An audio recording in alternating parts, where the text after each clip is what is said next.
Mon mari m'a éclaboussé de café chaud au visage, parce que j'ai refusé de donner ma carte de crédit à sa sœur. Et moi, fatiguée de tant de coups et de mauvais traitements, j'ai emballé toutes mes affaires et je suis partie de la maison, et quand il est revenu, il a commencé à trembler en voyant la maison vide et une boîte avec une enveloppe noire, révélant que Léna s'est assise à sa vieille table en chêne, regardant la vapeur s'échapper de sa tasse de café.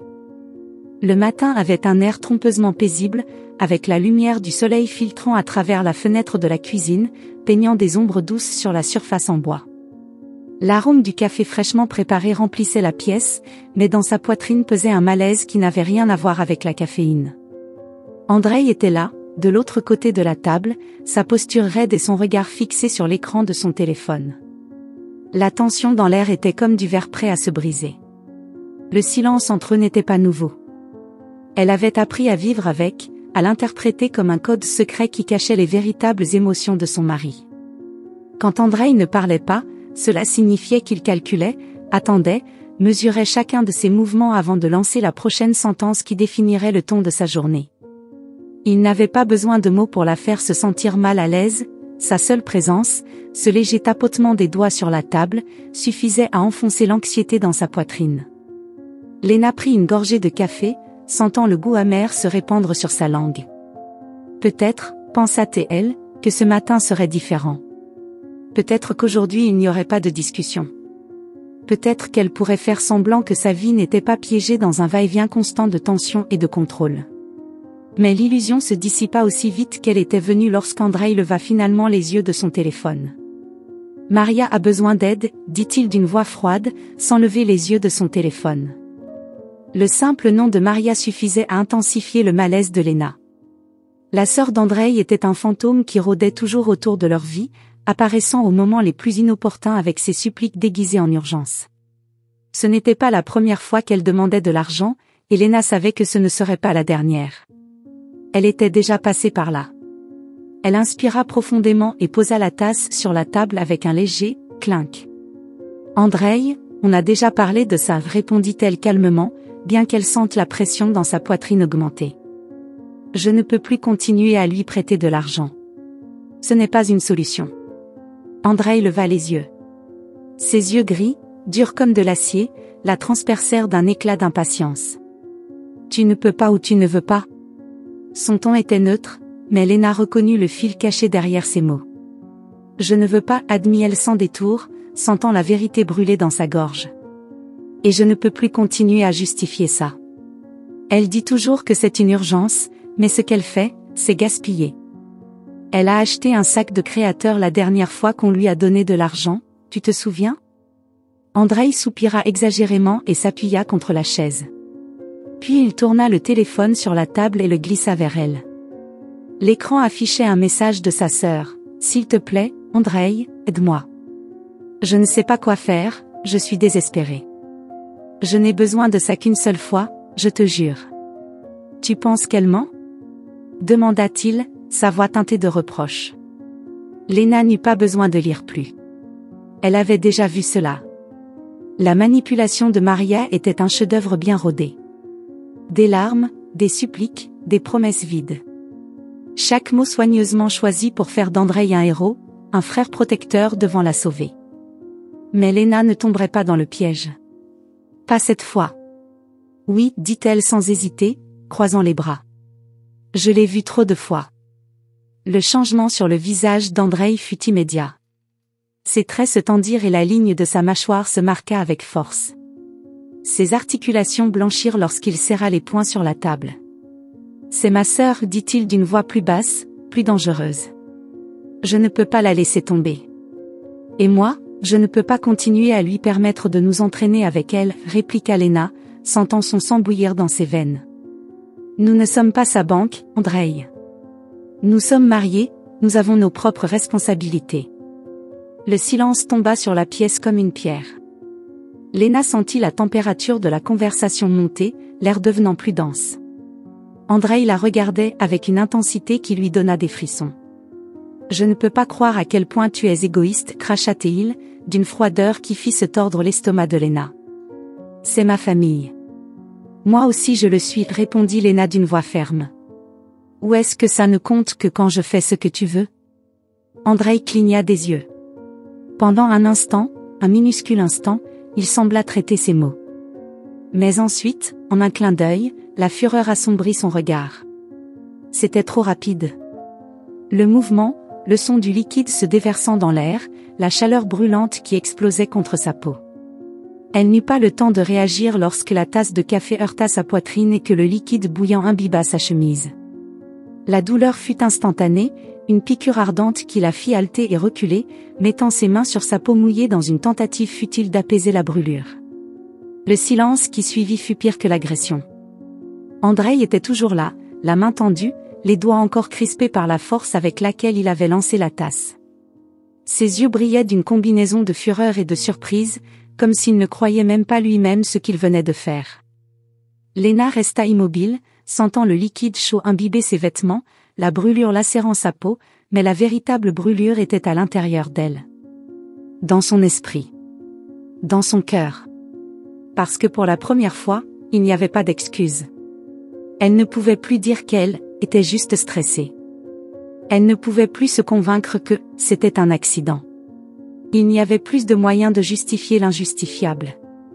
Quelque chose en elle se brisa. Andreï se leva d'un coup, faisant claquer la chaise contre le sol. Son expression changea en un instant. La rage se transforma en autre chose, une lueur de panique, de regret. Mais Léna le reconnut. Ce n'était pas réel. C'était juste une autre stratégie. Un autre mensonge bien préparé. Léna, dit-il son nom d'une voix tendue, comme s'il était lui-même surpris par ce qu'il venait de faire. Je n'ai pas voulu. Elle leva la main. Elle ne voulait pas l'entendre. Elle ne voulait pas de ses excuses vides. Elle ne voulait rien de lui. Pour la première fois depuis longtemps, elle comprit qu'elle n'avait pas peur de ce qu'Andreï pourrait lui faire. Elle avait peur d'elle-même. De ce qu'elle avait permis. De ce qu'elle avait normalisé. De tout ce qu'elle avait perdu dans le processus de vouloir maintenir la paix.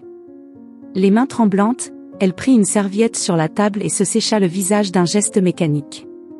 Elle ne regarda pas Andreï. Elle ne lui donna pas la satisfaction d'une réponse.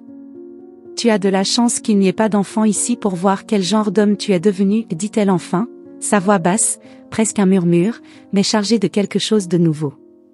Quelque chose qu'elle-même ne reconnaissait pas. Andreï serra la mâchoire.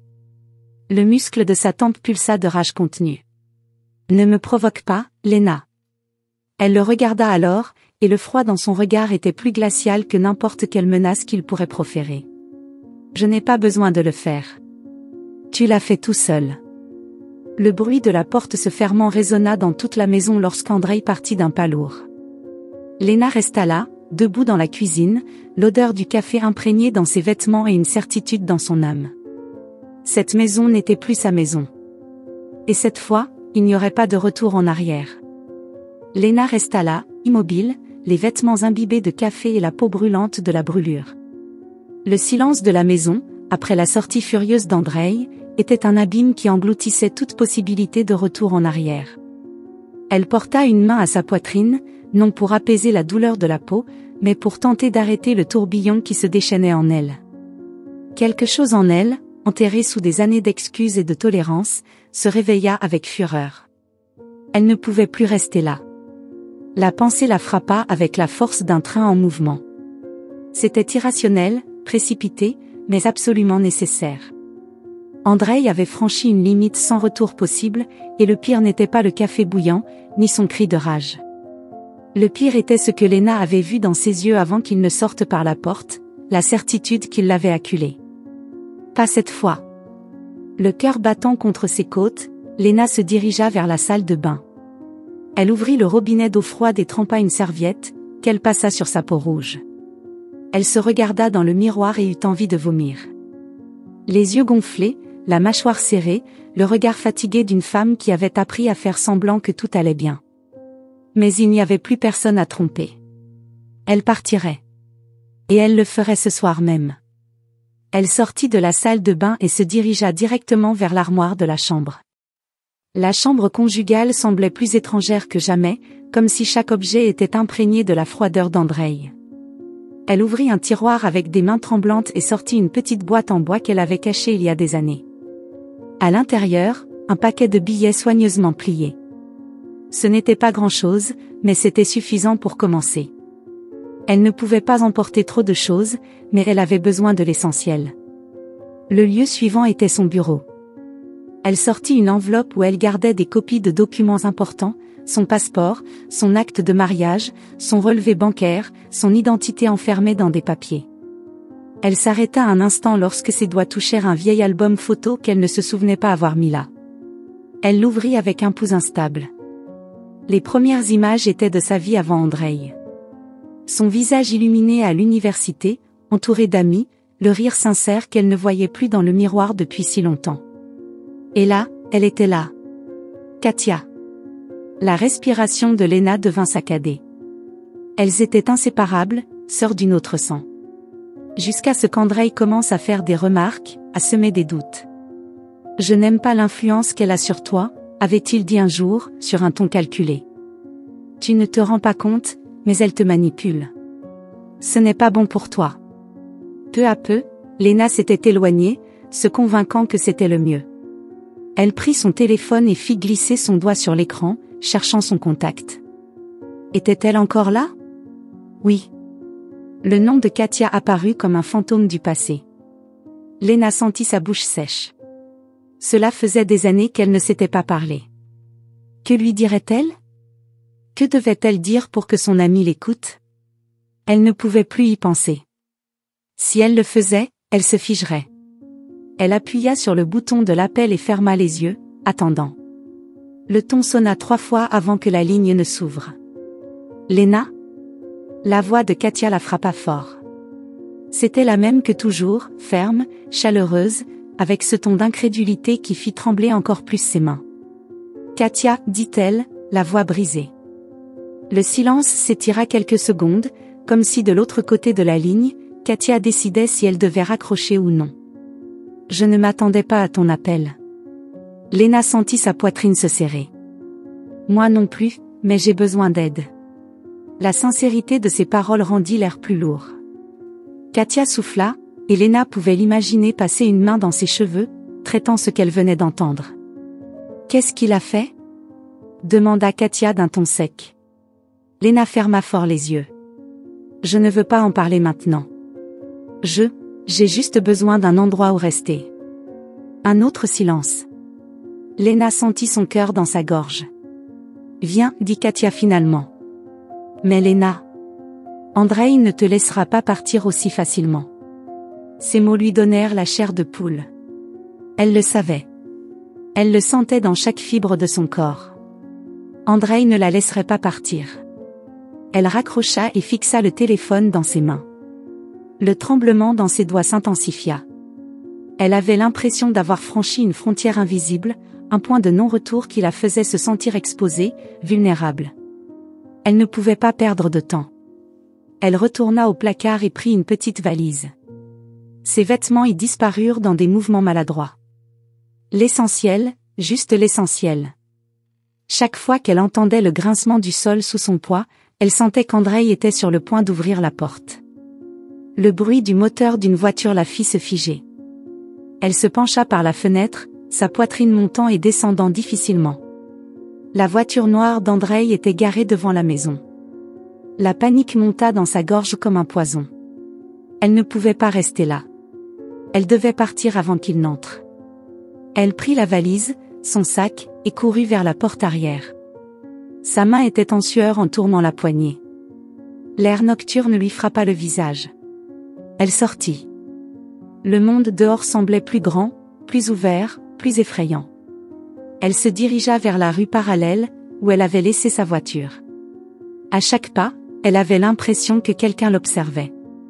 Était-ce de la paranoïa ou la réalité? Lorsqu'elle arriva à sa voiture et ferma la porte derrière elle, elle peina à respirer. Sa main tremblait en insérant la clé dans le contact. Le moteur rugit. Un mouvement dans le rétroviseur fit hérisser sa peau. Andreï était à la porte d'entrée, regardant la rue. Si jamais il la voyait. Elle ne réfléchit pas à 2 fois. Elle mit la voiture en marche et s'éloigna, sentant son cœur battre violemment. Le téléphone vibra dans son sac. Un message d'Andreï. « Où es-tu » Léna sentit les larmes s'accumuler dans ses yeux. Elle accéléra. Le monde devint flou autour d'elle, mais une chose était claire dans son esprit. Elle ne reviendrait pas. Plus jamais. La voiture fonçait à toute vitesse, les lumières de la ville passant comme des éclats flous sur le pare-brise. Léna gardait les mains fermement posées sur le volant, mais le tremblement de ses doigts trahissait la panique qui la consumait. Le message d'Andreï brillait toujours sur l'écran de son téléphone. « Où es-tu » 3 mots qui lui serrèrent la gorge. Elle n'était partie que depuis 15 minutes et il le savait déjà. La paranoïa s'accrochait à son esprit comme une griffe acérée. Elle regarda dans le rétroviseur, haletante. Il n'y avait rien de particulier, juste des voitures anonymes glissant sur la route, des phares allumés et éteints comme des lucioles dans l'obscurité. Mais quelque chose en elle criait qu'elle n'était pas seule. Est-ce qu'Andreï la suivait ? Elle serra le volant fort, se forçant à se calmer. Elle ne pouvait pas laisser la peur la paralyser. Katia. Elle devait aller chez Katia. Ses lèvres étaient sèches. Elle conduisit pendant plusieurs minutes avant de s'arrêter dans une station-service. Elle ne pouvait pas prendre le risque de se rendre directement chez son amie si Andreï la cherchait déjà. Elle éteignit la voiture et resta assise dans le siège conducteur, tentant de réguler sa respiration. De l'autre côté de la rue, une voiture noire était garée. Son pouce accéléra. La même couleur. Le même modèle. Non. Ce ne pouvait pas être Andreï. Elle se dit qu'elle exagérait, mais la sueur dans ses mains et le nœud dans son ventre disaient le contraire. Elle regarda à nouveau dans le rétroviseur. La voiture était toujours là. L'air devint lourd, collant. Elle ne pouvait pas rester immobile. Elle ouvrit la porte et sortit dans le froid de la nuit, sentant chaque cellule de son corps lui crier de courir. Elle prit son sac, ferma la voiture et se dirigea vers le magasin de la station-service. Ses pas étaient rapides, tendus. Elle attrapa une bouteille d'eau sans même la regarder et se dirigea vers la caisse, sortant un billet de son porte-monnaie avec des doigts tremblants. Le caissier, un jeune homme avec de profondes cernes, la regarda du coin de l'œil. « Tout va bien ?» Léna avala sa salive. « Oui. » Sa voix sortit rauque, comme si elle n'avait pas parlé depuis des heures. Elle paya et sortit du magasin, se forçant à marcher calmement vers sa voiture. Ses yeux ne pouvaient s'empêcher de se déplacer de gauche à droite, cherchant la voiture noire. Elle n'était plus là. Elle resta figée un instant. Était-il parti parce qu'il ne la suivait jamais ? Ou attendait-il simplement dans un autre endroit ? Elle se força à bouger. Elle monta dans la voiture et composa rapidement le numéro de Katia. « Où es-tu » demanda son amie, d'un ton de voix qui ne cachait pas son inquiétude. « Je suis en route, mais je crois que quelqu'un me suit. » Un silence tendu se forma de l'autre côté du fil. « Andreï ? Je ne sais pas. Je ne l'ai pas vu. Mais je suis désolée. Change de trajet. Prends un taxi et laisse ta voiture ailleurs. Ne va pas directement chez moi. » Léna acquiesça, bien que Katia ne puisse pas la voir. « D'accord. » Elle raccrocha et conduisit jusqu'à une rue secondaire où elle laissa sa voiture. Elle prit ses affaires et se dirigea vers une avenue principale, attendant un taxi, la peau hérissée. Chaque ombre semblait avoir des yeux, chaque phare d'une voiture inconnue semblait être celui d'Andreï. Lorsque le taxi s'arrêta devant elle, elle monta immédiatement. « Où allez-vous » Léna ferma les yeux une seconde avant de donner l'adresse de Katia. Le trajet fut long, chaque minute semblant une éternité. Chaque fois qu'une voiture noire apparaissait à côté d'elle, la panique la dévorait. Quand ils arrivèrent enfin, elle paya le chauffeur sans attendre la monnaie et descendit, se précipitant vers la porte de la maison de Katia. Katia ouvrit avant qu'elle ne puisse sonner. « Entre !»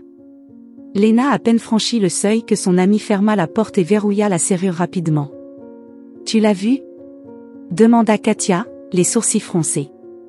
Léna secoua la tête et laissa tomber son sac par terre. « Je ne sais pas. » Sa voix semblait épuisée. Katia la prit par les épaules et la regarda sérieusement. « S'il te cherche, ça ne s'arrêtera pas ici. » Le nœud dans la gorge de Léna devint plus fort. Je sais. Katia la conduisit dans le salon et lui mit une tasse de thé chaud dans les mains. Andreï est méthodique, dit Katia, croisant les bras. Il ne va pas accepter que tu sois partie. Pas sans se battre. Léna regarda la tasse de thé sans la boire. Je n'ai nulle part où aller. Katia la fixa un instant. Si, tu en as. Je suis là. Léna sentit les larmes brûler dans ses yeux, mais elle les retint. Elle ne pouvait pas se permettre de s'effondrer. Je veux couper toute communication avec lui, dit-elle d'une voix ferme. Katia se leva et sortit une boîte de son bureau. Voilà. Léna la regarda avec confusion. Qu'est-ce que c'est? Katia ouvrit la boîte et sortit un nouveau téléphone. Ta nouvelle ligne. Personne d'autre n'aura ce numéro, sauf moi. Léna prit le téléphone d'une main tremblante. Je ne sais pas comment te remercier pour ça. Katia la regarda durement. Tu n'as pas à me remercier. Promets-moi juste de ne pas revenir avec lui. Léna ressentit le poids de ces mots dans sa poitrine. Je ne reviendrai pas. La nuit s'écoula lentement. Léna ne dormit pas.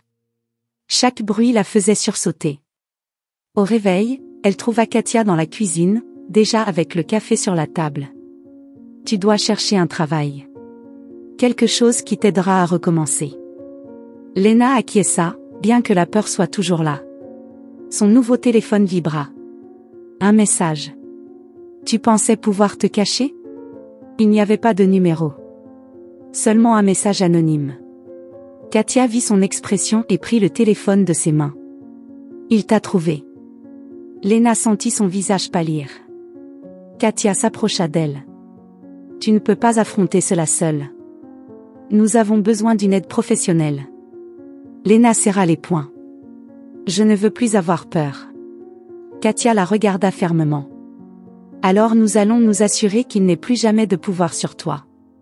Léna savait ce que ces mots signifiaient. Il était temps de contacter un avocat. Quelques heures plus tard, Léna resta ferme sur son siège, bien que intérieurement, elle sentait que ses nerfs pouvaient la trahir à tout moment.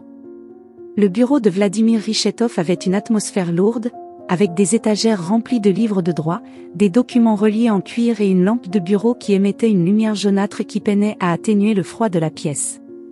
Elle se sentait minuscule assise devant cet homme en costume gris, avec son regard sérieux et son regard calculateur. « Madame Orloff, dit-il finalement, prononçant son nom avec une calme qui la fit frissonner. « Si vous êtes venue me voir, cela signifie que vous avez déjà pris une décision. » Léna acquiesça. « Je veux divorcer. » Les mots sortirent de sa bouche avec un poids inéluctable. Richetov plissa les yeux et entrelaça ses doigts sur le bureau. « Et souhaitez-vous le faire à l'amiable, ou êtes-vous prête à vous battre? » Léna souffla profondément. Il n'y a rien d'amiable dans ce qu'il a fait. L'avocat maintint son regard fixé sur elle, analysant chaque mot, chaque mouvement. « Cela signifie que vous êtes prête pour ce qui va suivre, dit-il d'une voix qui ne laissait aucun doute. Madame Orloff, les hommes comme votre mari ne se contentent pas de perdre. Ils ne se résignent pas. Ils ne renoncent pas. Lorsqu'ils se sentent acculés, ils deviennent encore plus dangereux. » Léna avala sa salive. « Je sais. » Richetov inclina légèrement la tête. « Alors commençons. » Léna écouta attentivement pendant que l'avocat lui expliquait les procédures légales. Le divorce serait compliqué, car bien que la maison dans laquelle il vivait lui appartienne, en étant marié, Andreï avait des droits sur les biens communs. Une dispute légale sur la propriété et la division des biens serait ouverte. « Nous avons besoin d'une ordonnance de protection, dit Richetov. Votre sécurité est notre priorité. » Léna sentit un frisson. « Pensez-vous qu'il me ferait du mal ?» L'avocat ne répondit pas immédiatement. Les menaces ne prennent pas toujours la forme de violences physiques. Parfois, elles sont plus subtiles. Plus psychologiques. Et d'après ce que vous me dites, votre mari est un expert en la matière. Léna baissa les yeux sur ses mains. Je ne veux pas qu'il ait une quelconque chance de me contrôler à nouveau. Richetov sourit brièvement. Vous êtes au bon endroit. Les 2 heures suivantes furent consacrées à revoir les documents nécessaires et à planifier les prochaines étapes.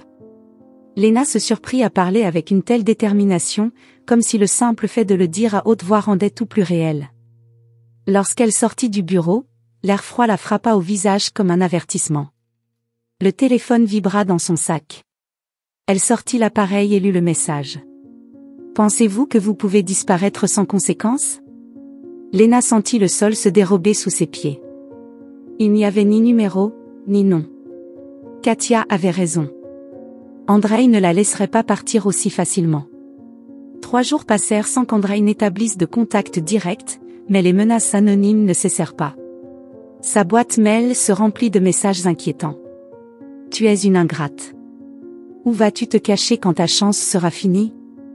Tu ne peux pas fuir ce que tu es vraiment. » Chaque message était un nouveau coup porté à sa santé mentale.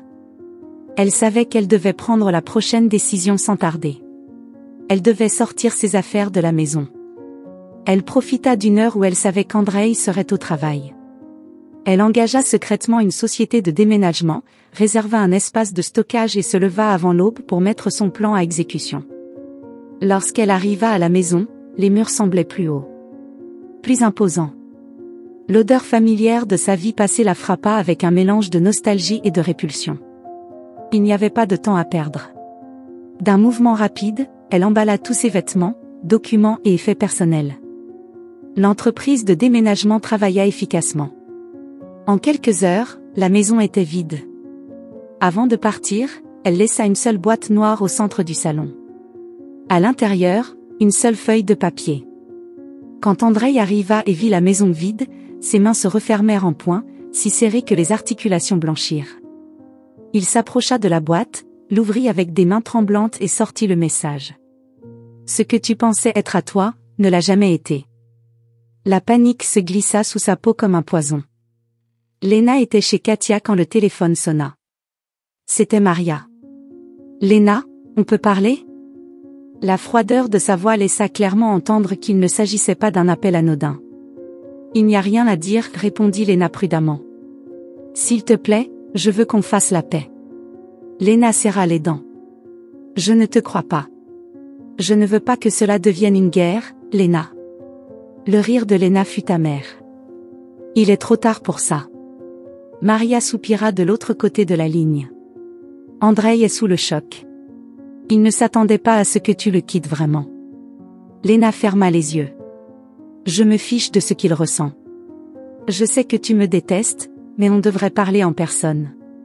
Ça ne va pas arriver. » Maria marqua une pause. « Tu es chez Katia ?» L'estomac de Lena se serra. « Comment tu sais ça ?» Silence. Le téléphone vibra avec un nouveau message. C'était d'Andreï. « Je suis dehors. » Lena sentit l'air quitter ses poumons. Katia se leva immédiatement en voyant son expression. « Que se passe-t-il ?» Lena montra le téléphone. Le visage de Katia se durcit. « Je vais appeler la police. » Avant qu'elle ne puisse bouger, le son de la sonnette résonna dans toute la maison. Lena resta immobile. Katia lui saisit le bras. « Ne réponds pas. » Mais Lena se dirigeait déjà vers la porte. Elle savait. Elle savait qu'Andreï n'était pas venu pour parler. Il était venu pour gagner. Le son de la sonnette semblait percer la calme tendue de la maison. Lena resta là, la main sur la poignée de la porte, sa respiration lourde, son esprit partagé entre l'instinct de fuir et le besoin de confronter l'inévitable. Katia, debout à côté d'elle, la regarda, les sourcils froncés, tout son corps tendu. « Ne fais pas ça, murmura-t-elle. Lena serra les dents. « Si je ne le fais pas, il ne partira pas. » Katia lui saisit le poignet. « C'est ce qu'il veut. » La sonnette sonna encore, insistante, tranchante. Lena sentit un frisson parcourir sa peau. « J'en ai assez d'avoir peur. » Elle tourna la poignée et ouvrit la porte. Andreï était là. Sa silhouette se découpait contre la faible lumière du réverbère dans la rue. Son visage, toujours si méticuleusement contrôlé, montrait un mélange de désespoir et quelque chose de plus dangereux. Il n'avait pas la fureur d'un homme qui voulait détruire, il avait le calme d'un homme qui planifiait de gagner. Lena ne dit rien. Lena, sa voix était basse, mélancolique, pleine d'une tristesse calculée. « S'il te plaît. Katia croisa les bras et fit un pas en avant. Tu n'as rien à faire ici. Andreï l'ignora. Je veux juste parler à ma femme. Le mot « femme » s'est noué dans la gorge de Léna comme une corde. Andreï leva les mains dans un geste de reddition. Je ne viens pas discuter. Je ne viens pas t'obliger à quoi que ce soit. Je veux juste comprendre ce qui s'est passé. Le contrôle dans sa voix était impeccable. Léna croisa les bras, ne voulant pas céder. Il n'y a rien à comprendre. Andreï plissa les lèvres avec tristesse. On est ensemble depuis des années, Léna. Ça ne veut rien dire pour toi? Katia laissa échapper un rire amer. Et voilà que tu deviens le mari attentionné, hein? Andreï lui lança un regard furtif avant de revenir à Léna. Je sais que j'ai fait des erreurs. Que je t'ai fait te sentir piégée. Mais tout ça, c'était trop rapide. On n'a pas eu l'occasion de le réparer. Léna sentit son estomac se tordre. On a eu beaucoup d'occasions. Andreï secoua la tête avec regret. Je t'aime, Léna. Je ne peux pas imaginer ma vie sans toi. Sa voix tremblait avec exactement le ton de vulnérabilité. Chaque mot, chaque soupir, était une action préméditée. Léna se sentit chanceler. Tout ce qu'on a construit ensemble, tu veux vraiment tout jeter par-dessus bord? Katia frappa le cadre de la porte avec ses jointures. Ça suffit. Andreï baissa les yeux. Tu as raison, murmura-t-il. Je suis allé trop loin. J'ai perdu le contrôle. Mais c'était juste parce que j'avais peur. La peur de te perdre a fait de moi quelqu'un que je ne veux pas être. Léna sentit le sol sous ses pieds devenir instable. Elle pouvait le sentir sur sa peau. Les mêmes mots. Les mêmes promesses. Les mêmes mensonges. Elle serra les poings. Je ne veux plus t'écouter. La vulnérabilité sur le visage d'Andreï se brisa un instant. On ne peut pas essayer une dernière fois? Léna ferma les yeux forts. Va-t'en. Andreï inspira lentement, réprimant sa colère. Léna. Va-t'en, répéta Katia, fermement. Andreï serra la mâchoire, mais en voyant la détermination dans les yeux de Léna, il recula. D'accord. Il tourna sur ses talons et s'éloigna, mais avant de monter dans sa voiture, il se tourna vers elle. Mais ce n'est pas fini. Léna sentit un frisson glacé parcourir sa peau tandis que la voiture disparaissait au loin. Katia souffla fortement. Ne baisse pas ta garde. Léna acquiesça, mais son corps était tendu. Quelque chose dans le regard d'Andreï lui disait que la bataille n'avait pas encore vraiment commencé. Le lendemain matin, Léna se rendit au bureau de Richetoff. L'avocat écouta en silence pendant qu'elle racontait la visite d'Andreï, ses paroles, son expression. Lorsqu'elle eut terminé, Richetoff sortit un dossier épais de son bureau.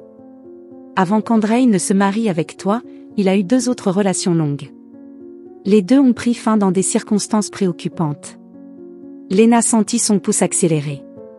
Richetoff glissa les documents vers elle. Les 2 femmes l'ont décrit comme un homme charmant au début. Attentionné, aimant, protecteur. Mais au fil du temps, l'histoire a changé. Léna regarda les feuilles avec les déclarations. Il leur a fait la même chose? L'avocat posa les mains sur le bureau. Chacun de ces schémas comportementaux se répète. D'abord, le contrôle subtil. Puis, l'isolement. Ensuite, l'agression émotionnelle et psychologique. Léna eut des nausées. Pourquoi elles n'ont rien dit? Richetoff la regarda durement. Pour la même raison que toi, tu n'as rien dit non plus. Le silence dans le bureau devint insupportable. Léna serra les lèvres. Je ne vais pas le laisser me traîner à nouveau. Richetoff acquiesça. Alors prépare-toi, parce qu'il n'a pas encore utilisé sa dernière carte. Le coup à la porte de Katia fut si fort que Léna sursauta. Katia se leva, les sourcils froncés, et ouvrit brusquement. Maria était là, les bras croisés et une expression de supériorité sur le visage. Tu as du cran, Léna. Léna sentit son sang bouillir. Va-t'en. Maria éclata de rire. Pourquoi devrais-je faire ça? Katia croisa les bras. Parce que sinon, je vais t'en sortir moi-même. Maria lui lança un regard dédaigneux. Je n'ai pas besoin de parler avec toi. Je suis venue voir ma chère belle-sœur. Lena ferma les yeux un instant avant de regarder Maria directement. Je n'ai rien à te dire. Maria leva un sourcil. Oh, mais moi, j'ai des choses à dire. Elle entra sans y être invitée et s'assit sur le canapé comme si c'était chez elle. Katia avança d'un pas. Que veux-tu? Maria sourit avec dédain. Je veux comprendre comment une femme qui avait tout peut décider de tout jeter par caprice. Lena sentit sa colère brûler sa poitrine. Par caprice? Maria haussa les épaules. Andreï est un homme difficile, mais nous avons tous nos défauts. Katia claqua la langue. Te envio elle? No necesito que nadie me envie. Solo quiero dar a Lena la oportunidad de reflexionar antes de que todo esto se vuelva un peor para ella. Lena sintió su cuerpo temblar. Me está amenazando? Maria sonrió de lado. Solo te estoy diciendo que cuando Andrei se propone algo, él lo consigue. La rabia en Lena explotó. Dile a tu hermano que puede irse al infierno. Maria se levantó à l'instant. Sabe que, Lena? Er una pera ingrata. Lena dio un paso adelante, con la sangre ardiendo en su interior. Y tu er una parasita que ha vivido toda la vida a costa de los demás. El rostro de Maria se enrojeció de furia. Er una víbora. Te cree mejor que nosotros? Lena sintió que su control se desvanecía. Sois elle suffisamment intelligente como para no dejar que tu hermano me destruya. Maria la miró con odio palpable. Lo lamentara. Dicho esto, salió dando un portazo. Lena sintió su cuerpo temblar. Katia le tocó el hombro. No te preocupes. Lo único que tienen son palabras. Lena cerró los ojos. No tienen algo más. Katia frunció el seno. ¿Qué? Lena levantó la mirada, con una determinación implacable en los ojos. Tienen miedo de perder. Katia entrecerró los ojos. ¿Y que va a hacer? Lena respiró hondo. Voy a asegurarme de que elle lo hagan. Por primera vez, sabía sin lugar a duda que no había marcha atrás. A la mañana siguiente, Lena cerró los ojos por un momento, dejando que el air frío de la casa se filtrara en su pulmones. Sabía que la batalla estaba lejos de haber terminado, pero ahora tenía algo que nunca había tenido antes, determinación. Había pasado demasiado tiempo siendo la mujer que Andrei moldeó a su antojo, pero esa parte de ella estaba muerta. Cuando abrió los ojos, el sobre que sostenía entre sus manos seguía ahí, como una serpiente enroscada lista para atacar. La carta había legado esa misma mañana, una notificación de su abogado indicando que Andrei planeaba luchar por los bien comunes. Pero no solo se trataba del dinero. Et elle quería destruirla. Katia entró en la habitación con dos tazas de café y le entregó una sin decir nada. Lena la tomó con las manos frías y la sostuvo sin beber. ¿Va a leerla en voz alta o tengo que quitártela? Lena forzó una sonrisa amarga. Andrei me está demandando. Katia resopló. Era cuestión de tiempo. Lena posa la lettre sur la table. Il veut me prendre la maison. Katia s'appuya contre le dossier de la chaise. Et il peut? D'après la loi, étant marié, il a droit à une part des biens, bien que la maison m'ait été laissée par mes grands-parents. Katia croisa les bras. C'est un fils de... Lena ferma les yeux. Il ne va pas me battre. Katia hocha la tête fermement. On va parler à Richetov. Le cabinet de l'avocat avait la même atmosphère tendue que lors de leur première visite, mais cette fois, Lena ne se sentait pas victime demandant de l'aide. Elle se sentait prête. Richetov prit la lettre et la lut en silence. C'est une tactique d'intimidation, dit-il, en rangeant les papiers. Il n'a pas de base solide pour te prendre quoi que ce soit, mais ce qu'il cherche, c'est te fatiguer émotionnellement. Lena frissonna. Et s'il continue à faire pression?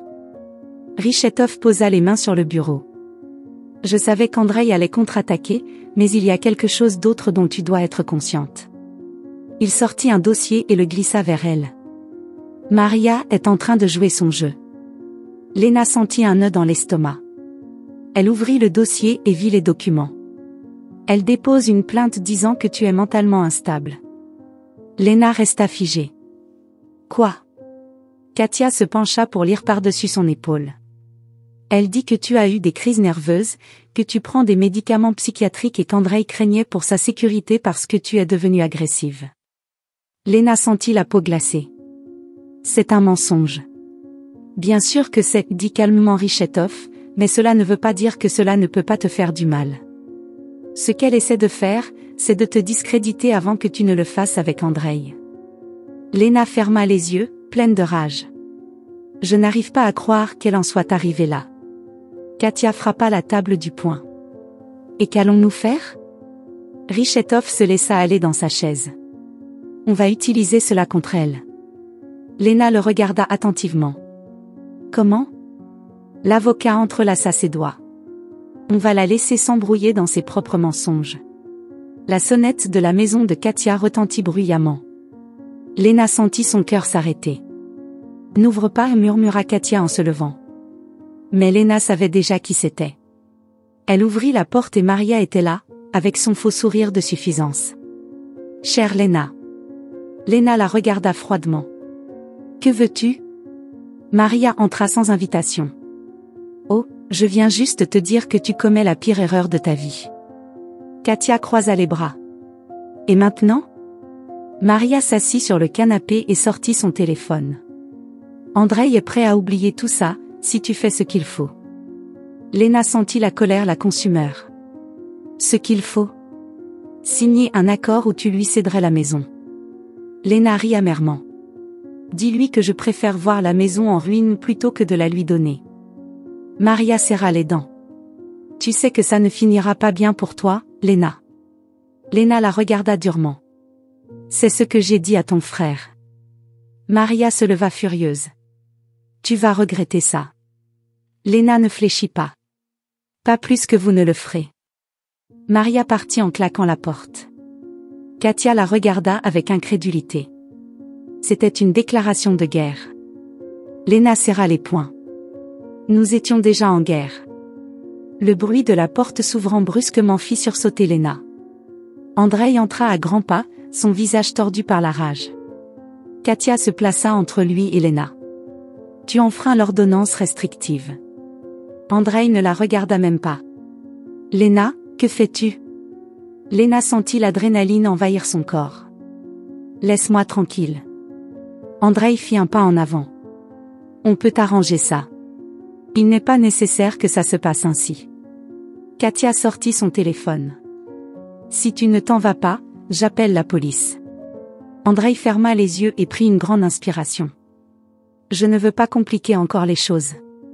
Lena le regarda avec mépris. Je ne te crois pas. Andrei la fixa avec colère. Tu m'as fait passer pour un monstre. Lena sentit son corps trembler de rage. Je n'ai rien eu à faire. Tu l'as fait tout seul. Le visage d'Andrei se contracta. Et que comptes-tu faire? Continuer comme si de rien n'était? Lena prit une profonde inspiration. Oui. Andrei rit sans humour. Tu es pathétique. Lena le regarda froidement. C'est toi qui es ici en train de violer la loi parce que tu ne supportes pas qu'une femme t'ait quitté. Andrei la regarda avec des yeux pleins de colère. Tu ne vas pas gagner. Lena sourit. J'ai déjà gagné.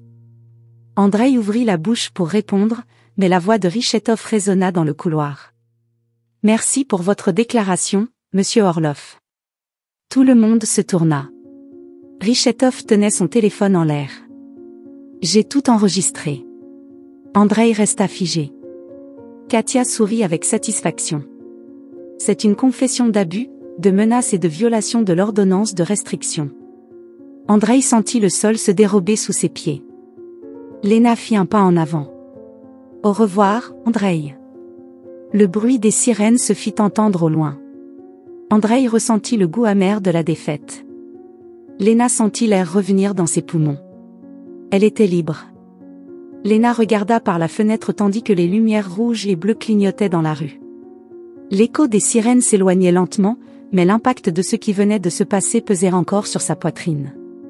Andreï avait été arrêté. Les menottes à ses poignets, le visage tordu par la colère refoulée, le corps rigide tandis que les policiers l'installaient dans la voiture de patrouille. Son regard l'avait cherché jusqu'à la dernière seconde, comme s'il croyait encore qu'il avait un pouvoir quelconque sur elle. Mais il n'en avait plus. Elle s'étreignit, pas parce qu'elle avait froid, mais parce qu'elle sentait que son corps allait s'effondrer à tout moment. Ce n'était pas la fatigue physique, mais le poids de tout ce qu'elle avait porté pendant trop longtemps. Katia entra dans la pièce et s'appuya contre le chambranle de la porte. C'est fini. Lena hocha la tête, mais ne répondit pas. Comment tu te sens? Lena laissa échapper un rire vide. Je ne sais pas. Katia s'approcha d'elle et lui toucha l'épaule. Tu l'as fait. Tu n'as aucune idée de la force que tu as eue. Lena cligna lentement des yeux. Je ne me sens pas forte. Parce que tu ne réalises pas encore ce que tu as accompli. Lena ferma les yeux un instant. Elle ne pouvait pas penser à ça maintenant. Le téléphone de Katia vibra. C'est Richetov. Lena ressentit une douleur dans son estomac. Qu'est-ce qu'il dit? Katia lut le message. Demain, il y a une audience préliminaire. Ils veulent imposer des mesures de précaution contre Andreï. Lena ressentit le poids de ses mots. Je vais y aller. Katia acquiesça. Et je viendrai avec toi. Lena la regarda avec gratitude. Cette nuit-là, elle ne dormit pas. Le tribunal avait une atmosphère impersonnelle. Froid, comme la sensation du marbre sous ses pieds. Lena s'assit à côté de Richetov en attendant que le juge entre dans la salle. À l'autre bout, Andreï était assis, menotté, avec la mâchoire tendue et les yeux fixés sur elle. Maria était à ses côtés. Lena remarqua comment ses mains étaient serrées sur ses genoux. Le juge entra et l'audience commença. Richetov présenta les preuves, l'enregistrement de la confession d'Andreï, les messages menaçants, la violation de l'ordonnance de restriction. La défense d'Andreï tenta de minimiser tout cela, affirmant que son client était émotionnellement perturbé et que Lena avait exagéré la situation. Lena sentit la colère bouillonner en elle. Mais ensuite vint le coup final. Richetov se leva et présenta un nouveau document. Nous avons des preuves que Madame Maria Orlov a activement collaboré au harcèlement de ma cliente. Maria se remua sur sa chaise. C'est un mensonge. Le juge leva un sourcil. Madame Orlov a fourni l'adresse de ma cliente à son frère, lui permettant ainsi de la harceler même après l'ordonnance de restriction. Elle a également tenté de la discréditer en faisant de fausses déclarations sur sa stabilité mentale. Le visage de Maria perdit de sa couleur. Non, Le juge feuilleta les documents en silence. Nous allons enquêter plus en profondeur sur cette affaire. Andreï baissa la tête et murmura quelque chose à sa sœur. Lena le regarda. Même dans la défaite, il continuait d'essayer de contrôler la situation. Mais plus maintenant. Le juge frappa son marteau sur la table. Des mesures de précaution sont imposées contre l'accusé. L'affaire de violence domestique et de harcèlement se poursuivra. De plus, Madame Orlov sera enquêtée pour complicité. Lena sentit son cœur se dégonfler de soulagement. Ils avaient gagné la première bataille. 2 mois plus tard, Lena se tenait sur le seuil de son nouvel appartement. Il était petit, mais il avait quelque chose qu'elle n'avait jamais ressenti nulle part ailleurs. C'était le sien. La brise entrait par la fenêtre ouverte, faisant bouger doucement les rideaux. Elle n'avait pas encore beaucoup de meubles, mais cela ne la dérangeait pas. Elle s'assit sur le sol avec une tasse de thé dans les mains et regarda autour d'elle. Pour la première fois depuis longtemps, elle se sentit en paix. Le processus de divorce avait été long, mais à la fin, la maison pour laquelle elle s'était embattue pour protéger était toujours la sienne. Andreï était en procès et Maria avait perdu tout le pouvoir qu'elle croyait avoir sur elle. Mais ce n'était pas le plus important. Ce qui comptait, c'était qu'elle avait retrouvé sa vie. Le téléphone vibra à côté d'elle. C'était Katia. Comment ça se sent d'être officiellement une femme divorcée? Lena sourit. Bizarre. Mais bien. Tu es toujours décidée à recommencer à écrire? Léna regarda son ordinateur portable ouvert sur la table. Oui. Katia soupira avec fierté. Je savais que tu le ferais. Léna se dit au revoir et raccrocha. Elle ouvrit un document vierge et laissa ses doigts glisser sur le clavier. Ce n'était pas juste un nouveau départ. C'était la première fois de sa vie qu'elle avait l'impression d'écrire sa propre histoire. Et cette fois, personne d'autre n'aurait le stylo. Si cette histoire vous a plu, je vous invite à laisser un commentaire sur ce que vous avez ressenti en l'écoutant, et si vous avez vécu une situation de trahison similaire, j'aimerais beaucoup que vous partagiez votre précieuse opinion. Je serais honorée si vous laissez un j'aime, partagez la vidéo avec un ami ou un membre de votre famille, et vous abonnez à la chaîne. Ne manquez pas la prochaine histoire surprenante qui apparaît sur votre écran en ce moment. Nous avons du divertissement garanti exclusivement pour vous. À bientôt dans la prochaine vidéo.